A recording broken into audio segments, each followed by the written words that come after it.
지난밤 해외 증시 마감 동향과 주요 소식들 외신 통해서 확인해 보겠습니다.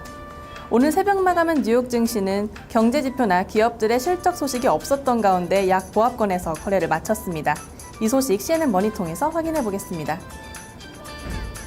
현지 시간으로 11일 CNN머니는 뉴욕의 3대 지수가 최근에 상승 랠리를 뒤로하고 이날 숨 고르기 장세를 보였다고 전했습니다. 올 초부터 미국 증시는 재정 절벽 문제 해결로 인한 정치적 불확실성 해소, 주택 경기 등 경제 지표 개선 등에 힘입어 6에서 7% 정도의 상승폭을 기록했습니다. S&P 500 지수에 상장된 기업들 중 70%가 예상보다 양호한 실적을 전한 점도 그간 지수 상승을 견인하는 요인이 됐습니다. 이번 주 있을 소매 판매 등 경제 지표와 더불어 주요 20개국 재무장관 및 중앙은행 총재 회의 등 글로벌 이벤트에 대한 관망세가 이날 시장에는 짙게 깔렸습니다. 댄 그린하우스 BTIG 투자 전략가는 어닝 시즌이 마무리되고 경제가 완만한 성장을 지속함에 따라 주식시장 역시 일정 기간 조정을 거칠 것이라고 진단했습니다. 이어 올해의 시작을 순조롭게 했기 때문에 당분간 시장이 부진한 모습을 보여도 이상할 것은 전혀 없다고 덧붙이기도 했습니다.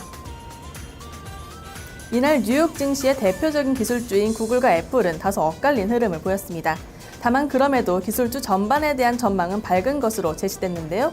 이 소식 CNBC 보도입니다. 현지 시간으로 11일 CNBC는 마크 뉴튼, 그레이볼프 수석투자 전략가와 인터뷰를 갖고 구글의 주가가 이날 다소 부진한 모습을 보였지만 향후 전망은 여전히 밝다는 의견을 전했습니다. 뉴튼 투자 전략가는 지난 금요일 구글이 사상 최고가를 달성한 이후 에릭 슈미츠가 42%의 보유 지분을 매각했다는 소식이 이날 주가 하락을 이끌었다고 진단했습니다. 다만 그는 구글이 여전히 기술적 상승 구간에 있다며 주가는 앞으로 850달러에서 880달러까지 오를 것이라고 전망했습니다. 한편 이날 1% 넘게 오른 애플에 대해서는 매우 중요한 기술적 기반을 다지는 중이라고 분석했습니다. 주가가 500달러를 회복하는 것을 우선 과제로 삼았습니다. 뉴튼 투자 전략가는 주가가 500달러를 넘어서면 단숨에 565달러에서 600달러 돌파도 가능하다며 지금의 낮은 주가에 개의치 않고 계속 보유해야 한다고 조언했습니다.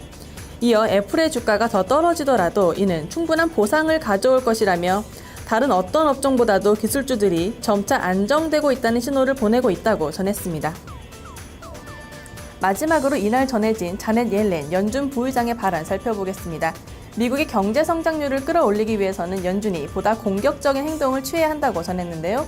이 소식 로이터 보도입니다. 지난밤 로이터 통신에 따르면 옐렌 연준 부의장은 미국 노동총연맹과 산별 노조회의가 공동으로 주최하는 컨퍼런스에 참석해 미국의 고용시장 개선을 위해 보다 공격적이고 적극적인 통화 정책을 사용해야 한다고 강조했습니다.